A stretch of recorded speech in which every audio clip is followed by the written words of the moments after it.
O Bitcoin é binário, né? Ou ele dá Sim. certo ou não dá, né? É. E assim, Tá chegando já, Daniel? Tá No- chegando, no tá fim dos tempos. engatilhadaço. Tá chegando. Eu não sei se vai ter um apocalipse, mas tudo isso que a gente tá vendo acontecer, pra mim, é um planinho muito bem arquitetado já há milênios.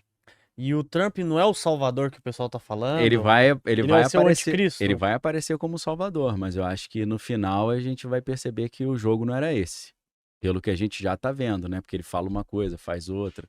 Ele diz que é cristão, depois fala que não se arrepende de nada que ele fez na vida, que ele não precisa pedir perdão. Ele fala isso daí? Fala isso. Abertamente. Aí as pessoas falam, mas ele fala o nome de Jesus. Mas os demônios falam o nome de Jesus, pô. Jesus chegava lá os demônios falavam, Jesus, filho de Deus, vieste nos punir antes da hora. Verdade. Eles chamam Jesus de filho Verdade. de Deus. Então, Oh. assim, não quer dizer quem... Jesus até falou, muitos me chamam de Senhor, mas não cumprem meus mandamentos. Muitos dizem que me amam, mas não fazem o que eu ensino. O endemoniado de Gardarena. Gadareno, né? De Gadara, né? Ele fala isso, né? Pô, vieste nos punir, ó Jesus, filho de Deus. Não é, o demônio fala Jesus, filho de Deus também, pô. Não quer dizer nada. E o Barron Trump, qual que é a mística muito por trás estranho, dele, meu? É só o tamanho dele já, né? 2,6 m, né? Até perguntaram aqui se ele tem. Quer ver? Deixa eu até buscar. Antes de aqui. entrar no Barron Trump, queria só Pode terminar, jogar termina. outro. Pode ficar à vontade. Outra consultoria Fica à aqui, que eu vontade, tô pô. aproveitando, né? Consultoria, pode ficar à vontade. A Whitney Webb, já ouviu falar dessa menina? não. Whitney Webb, o trabalho dela é interessantíssimo. Ela e o Financial Lot meio que vão na mesma linha. Mas ela escreveu 2 livros sobre a corrupção nos Estados Unidos. Que legal. Ela faz um histórico da corrupção norte-americana para chegar no Jeffrey Epstein. E isso ela faz no 2º livro, que é One Nation Under Blackmail. Vai aparecer a lista? Vai aparecer a lista editada, né? Editada, Sem né? o Elon Musk e sem o Trump, né? Porque o Elon Musk, num processo lá eu não lembro se a ilha dele era nas Bahamas, sei lá, alguma dessas. Eles vivem. O governo ali local, onde tem a ilha, mandou um monte de intimação pra um monte de gente, o Elon Musk foi intimado. Ele tava na intimação lá, porque ele tem foto dele com a Ghislaine Maxwell lá. Mas o que eu achei interessante é que a Whitney Webb, ela junto com outro jornalista, eles fizeram uma análise do que aconteceu em 2019, 2020, e eles descobriram, né, um plano chamado Going Direct Plan, que o Trump já sabia que o negócio estava quebrado, né, que a situação estava crítica, e aí junto com o Larry Fink, mais ex-diretores do Banco Central, eles montaram um plano. E esse plano já prevendo também a crise da dívida norte-americana. Como é que a gente paga esses 34 trilhões de dólares? Sim. E aí, o que eles falaram? A gente vai dar um jeito de imprimir muito dinheiro. Eles falaram, pô, mas é inflação. Ele falou, não, a gente vai achatar a demanda. Aí você vai achatar a demanda quando você vai impedir as pessoas de comprar? Acho que ela fala, calma, você não sabe o que vai acontecer. Então, o lockdown já estava O dinheiro vai chegar, mas a pessoa não vai poder ir ao shopping, não vai circular. E qual que era a ideia? Comprar ali na baixa ativos com enorme potencial de valorização para imprimir esse dinheiro e multiplicar esse dinheiro. Acabou conseguindo multiplicar por 1.900% o Bitcoin. Então, o que eles documentaram? Que muito desse dinheiro que foi impresso foi para Bitcoin. Pegou ele baixinho por $3 mil, valorizou 200 vezes. E eles estão para fazer isso de novo agora, segundo elas estão dizendo. Então, o que está acontecendo? Por um lado, tem esse dump aí que eles vão fazer para comprar, porque o Bitcoin talvez vá cair também. A gente projeta uma queda de 90% do Bitcoin então. No crash. Aí, mais uma vez, esse potencial pernada. de depois E imagina que ele ainda antes do crash pode bater, sei lá, 140, 150. Sim. E é muito dinheiro novo, de muita gente nova, que vai entrar no final por causa do desespero. Exato. E vai ser devastador, né? Porque o que vai se destruir de valor com a queda do Bitcoin vai ser muito grande. Vai devastar empresas, instituições. Vai deixar uma carcaça ali, né? Vai. Mas você tinha falado, então chegou a época do CBDC. Isso. Aí que entra uma outra jogada que eu queria saber a opinião de vocês. O Donald Trump fez uma ordem executiva proibindo o Federal Reserve de fazer o CBDC, que é, para quem não sabe, é a moeda digital centralizada. Isso agradou muito a galera do Bitcoin, a galera da cripto. É isso aí, né? Porque que já era um público que ele ganhou, né? Durante ganhou, ele participava dos eventos do Bitcoin, prometeu, né, e tal, ajudar. Então, o que acontece? Com essa atitude, agradou muito a galera da cripto. Que eles falaram isso aí, cumpriu com a promessa. Só que aí o que acontece? O que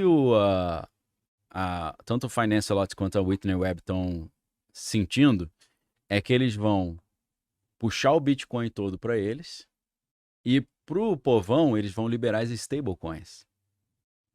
Principalmente o Tether e o USDC. E Solana, né? Não. Talvez o USDT. E a moeda do PayPal, do Peter Thiel, que é PayPal USD, né? Que acho que é PYUSD, um negócio assim. Então, o que vai acontecer?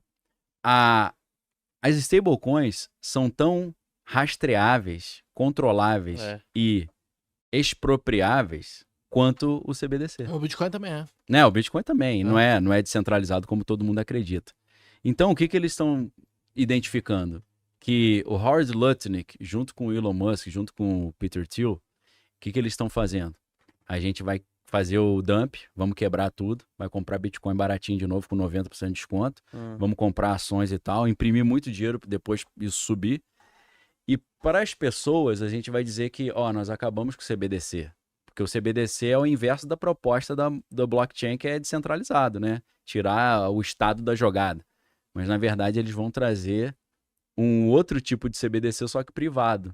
Privado no sentido das empresas Vale do Silício, porque o Banco Central Americano é meio privado também. Sim. O que eles estão fazendo, então? Inventando um novo CBDC com a mesma proposta, só que tirando o controle do Banco Central e botando no Scott Bessent no Tesouro. E no Vale do Silício, que botou 270 milhões de dólares no Trump.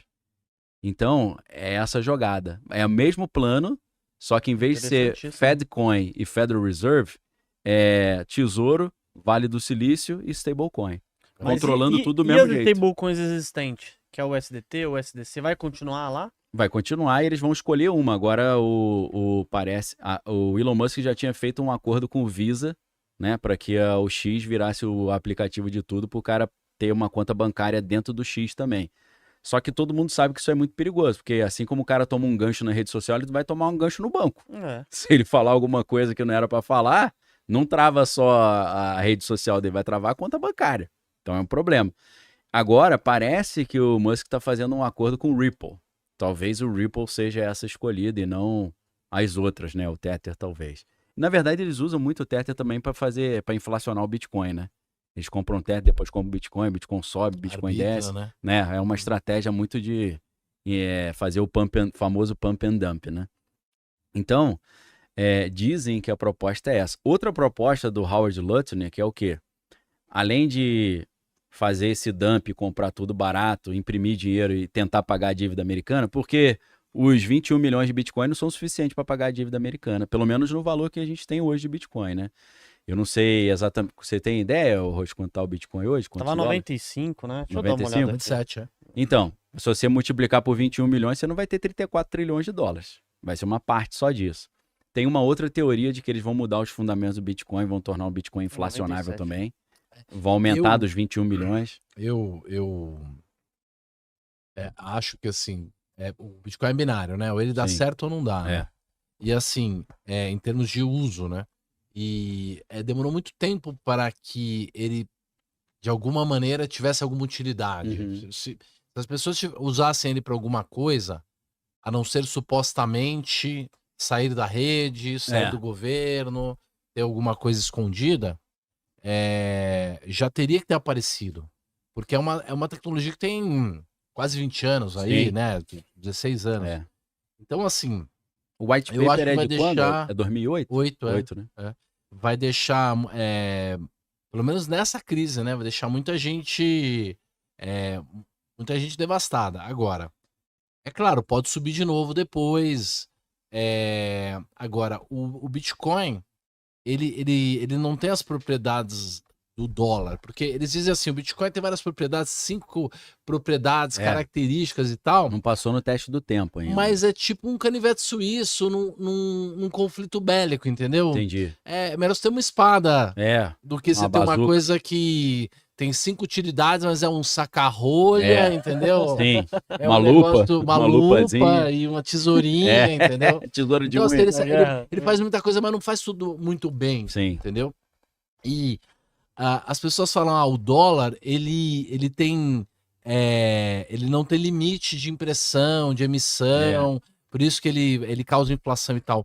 Mas ele tem uma característica de elasticidade que a base monetária ela pode diminuir. E do Bitcoin não.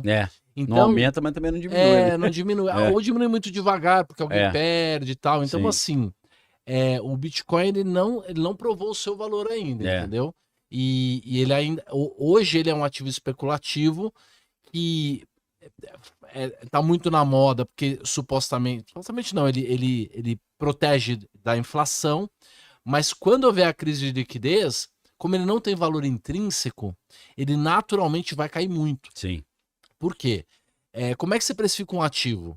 Um ativo é precificado pelo que ele pode gerar de receita no futuro ou pelo seu valor residual. Sim. Então, se você liquidar ele, sobra alguma coisa. Por exemplo, uma empresa que quebra. Sim. O que vai sobrar é o caixa, terrenos e tal. Massa falida. A Cogna hoje, que é a dona da Anguera e tal. Sei. Hoje você compra ela na bolsa por 20% do valor patrimonial dela. Entendi. Então, pô, você tem terreno em Campinas, terreno na Paulista, terreno não sei aonde. Beleza. O Bitcoin não tem valor residual. Ele não tem nada em dólar, ele não tem nada dentro, ele é vazio. Ele é tipo um Kinder Ovo sem a surpresa dentro. Brinquedo. Exato, sem o brinquedo. Então, ele não tem valor intrínseco, ele não tem fluxo de caixa, ele jamais vai pagar um dividendo, ele jamais vai pagar um aluguel, ele jamais vai gerar uma renda, ele só tem supostamente esse valor de poder ser transferido, não ser copiado, e então essas propriedades. Então, assim, o Bitcoin, ele não é a solução. Não é Jesus, nem a Madre Teresa de Calcutá. Se a gente tiver o milkshake do dólar e você tiver esse evento cisne negro, uma crise de liquidez, o dólar volta a se valorizar. Sim. Ele vai valer muito. Tá certo que os caras podem imprimir tudo de novo e tal. Mas ele pode... Estatisticamente, a tendência mais provável parece que é essa, né? É o Bitcoin lá para baixo, o dólar lá para cima. Agora, a comunidade dos bitcoinheiros, ela é tão forte, os caras são tão... É tipo uma religião. Eles estão brigando aqui, estão falando que se cair 90%, eles vão comprar. Vão comprar tudo, é isso. Porque assim, pelo menos $1.000 vai valer, entendeu? $2.000 vai valer em algum momento, $5.000. Por quê? Porque tem os malucos que tem muito dinheiro e vão acabar comprando, entendeu? Então, assim, se depois do crash o Bitcoin é que vai assumir, nós não sabemos por quê. Porque eu digo que é depois da fronteira de eventos. Não, eu acho que o Bitcoin não vai assumir, não. Eles vão usar só essa curva para aumentar esse dinheiro que eles imprimiram e depois fazer caixa para pagar a dívida. Mas o que vai ser jogado para a população são as stablecoins, eu creio. E você percebe que antes o cara que era a favor do Bitcoin era porque o Bitcoin era contra o Estado. Sim. Agora a solução do Bitcoin é que o Estado use a moeda dele para... Então, você percebe que vai se adequando a narrativa à situação ele está sendo regulamentado e adotado agora, né? Então, mas ele não era bom porque não ia ser regulamentado lógico, nunca? Então, desvio do propósito original. Exato.